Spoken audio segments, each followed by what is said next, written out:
Hello, everybody. Megan here with Ripple Effects. So, been thinking a lot about this whole idea of how do we surf the ripple? How do we not get caught in the riptide? So, last week we talked about being a lifetime learner and being open to things that even people that are different might teach you. So, a long time ago, this is actually the second copy of this book. I did a Bible study about same kind of different as me, a modern day slave, an intentional art dealer, and the unlikely woman who bound them together. It was a New York bestseller. I thought about the book I read multiple times, The Five Agreements, the books that I have related to EMDR by Francine Shapiro, somewhere, DBT, Body Keeps the Score, Atomic Habits. It keeps going. Brene Brown, everything. What I thought about this week is I've had the opportunity to have incredible literature given to me. And now social media has kind of set it up so that it's available. It's accessible. It's extremely accessible. And so what then? How do we then take what we need and do something with it? And for this week, specifically, 2 weeks, by the way, before 43, it's actually not all about me. Okay. We're talking about love for 3 weeks. So 2 weeks from today. So today is about love. And then next week will be about limits. And then the week after will be about living and life in general. Today, this whole idea of love. Mel Robbins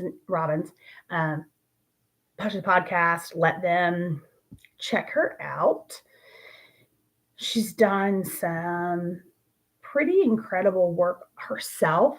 If you listen to her and what she's saying, what she's not saying, it's very powerful.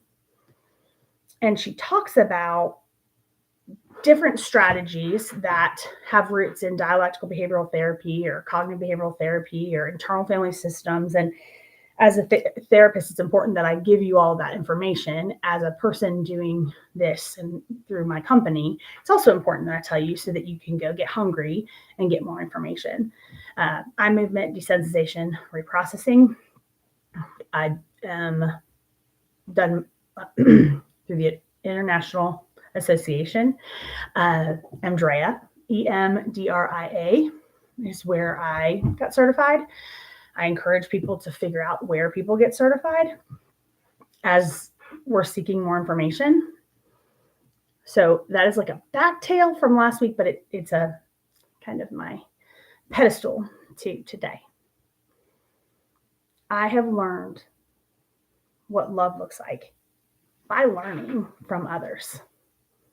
Mel Robbins talks very clearly in a podcast about this idea of self-regulation. She uses different words, but the premise of being committed and making space. Today I want to talk like the promises we make to ourselves, the promises that we're so quickly to break. The only way we will not drown in this world is if we start to recognize that the codependent cape of saving everyone else is actually going to kill us. So we have to, doesn't mean we never help anybody, but we cannot love others if we do not love ourselves. People cannot stand that statement, but it's true. Because we can only give to others what we've experienced ourselves. So if a therapist doesn't do their own work, I need you to run away quick. If it just continues down the line. If a teacher is not willing to learn and continue education, then they're not going to be able to take their students to new levels. So for us, loving ourselves enough that we have to learn how to love ourselves, which is why learn was first. Love is second. Really, they go together. The fifth agreement, connected to the four agreements that, yes, that they talk about in here, which I very love, is this idea that our best changes every day. So loving ourselves when our best does not look like what we want it to look like. Loving ourselves when we are in our darkest moments and recognizing that maybe the best that we can do today is follow the commitments we've made to ourselves, such as atomic habits, habit stacking, right? Like I'm going to go ahead and brush my teeth. And then while I'm doing it, I'm going to say something positive. I'm just going to keep adding. That's a way that I'm going to love myself today. Maybe it looks like saying no. Maybe it looks like saying yes. I will be very honest with you. Again, I've said it before, but this is a promise I made to myself about public speaking and a desire that I had in college. I now very much know that I do not love to be in that kind of spotlight because it's really hot. The fire is right there and everyone has an opinion. So, but I do want to use a gifting related to teaching and empowering and encouraging others. And that looks like today saying, hey guys, super authentic in my office where I do telehealth. My other office is in a town really close to me. And I've got a ton of books. And I will continue to. I read a book, the same kind of different as me, in 2000, whenever it came out, I feel like 2010, 2009, I don't even know. But, well, not originally came out, but anyways. And I realized about white fragility in a different way. In a way that loving, I didn't have to deal with racism, or I didn't have to deal with parents that were hateful towards other people. I had parents that really loved lots of people and invited everyone into our home that were safe. So it looked different in Florida. Doesn't mean there wasn't any. It's just different conversations. I had a sister at Patterson who taught me so very brutally about privilege as she was in a multicultural class and did it all kinds of things and made me watch The Color Purple. It was a little rough. It was very painful. And I realized that loving other people, to love other people with differences, means I first have to look at me and love me in the midst of not knowing the right thing to say when someone's in pain or when someone's experienced something and I haven't, not making excuses. I have to love myself enough to be able to pour that out. Things have to change. I have to do something different. This whole series is all about, it's not about me at 43, but to me it is. Because it's the only way that I will make a difference, is if I look at what I can do and how I can create change. So Mel Robbins talks about making promises to yourself, making commitments. Every time we do that, we build integrity. Brene Brown talks about this whole idea of vulnerability and authenticity. And I'm not asking you to go tell a bunch of people your business. I'm asking you to say, I'm going to need to take a deep breath. She talks about a thing that you can do where you put your hands over your heart and you make positive statements. I just switched them a little bit, which is you put a little pressure there out of your heart, officially the midline of your body. And you say, I will be okay. I am safe for me. I will make it safe. And I love me. I love me. And if we're not used to saying those things, that we can use the word learning. I'm learning to love me. I'm learning that I can create safety for myself. I'm learning that it will be eventually okay because I will make it that way no matter what I face. Not that what happened was okay. So loving myself is facing the mirror and saying, I had some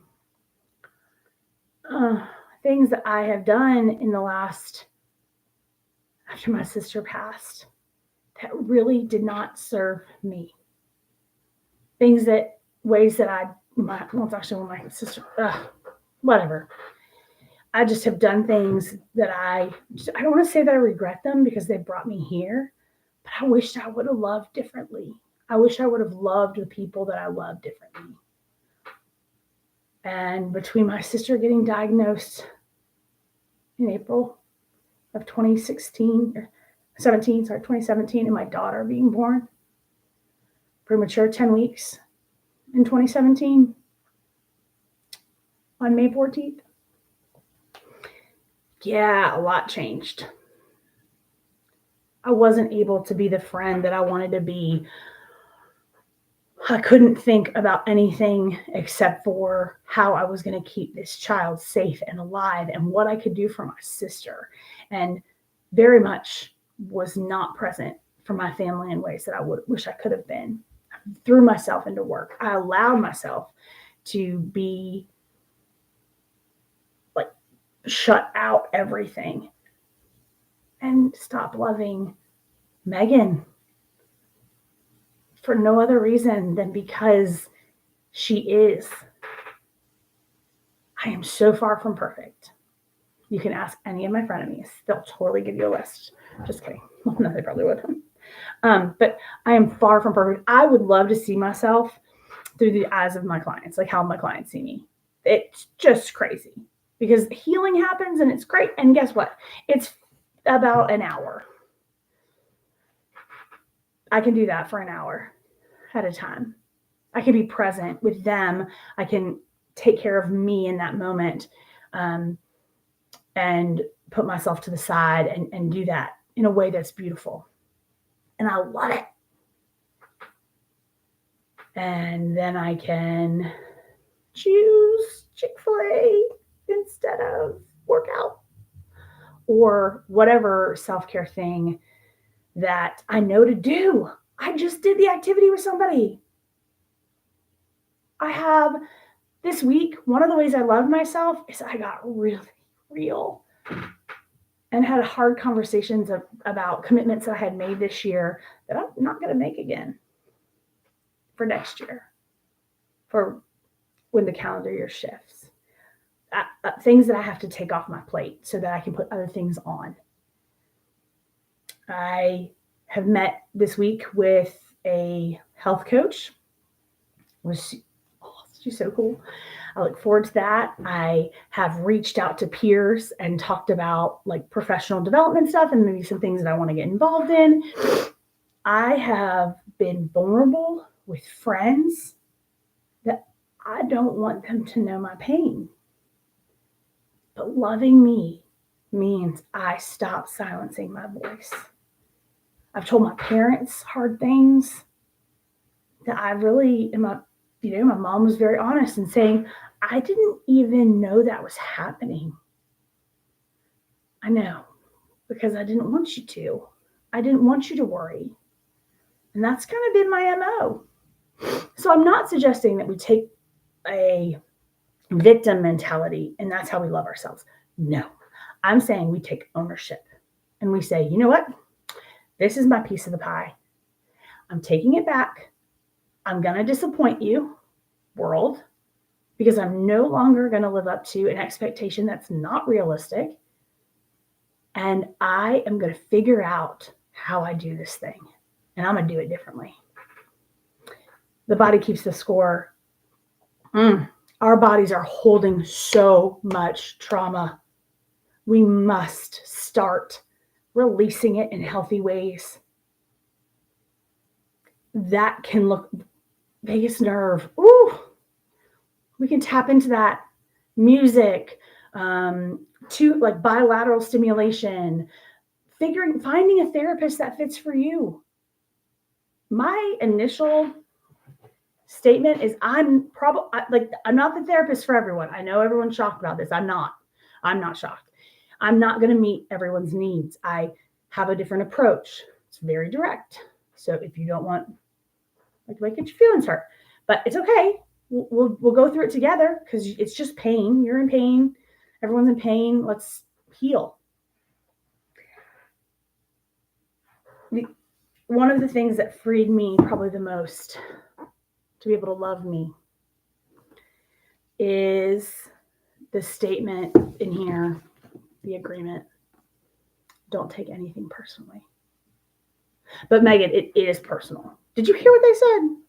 They were talking about you. They said you did this wrong and you did that wrong, and this is all about you, and they were so mad at you. It's your fault. It's your fault. Yeah, I told myself that for a long time. It might be. I might have done something wrong. And the level of anger in this response, it's not about me.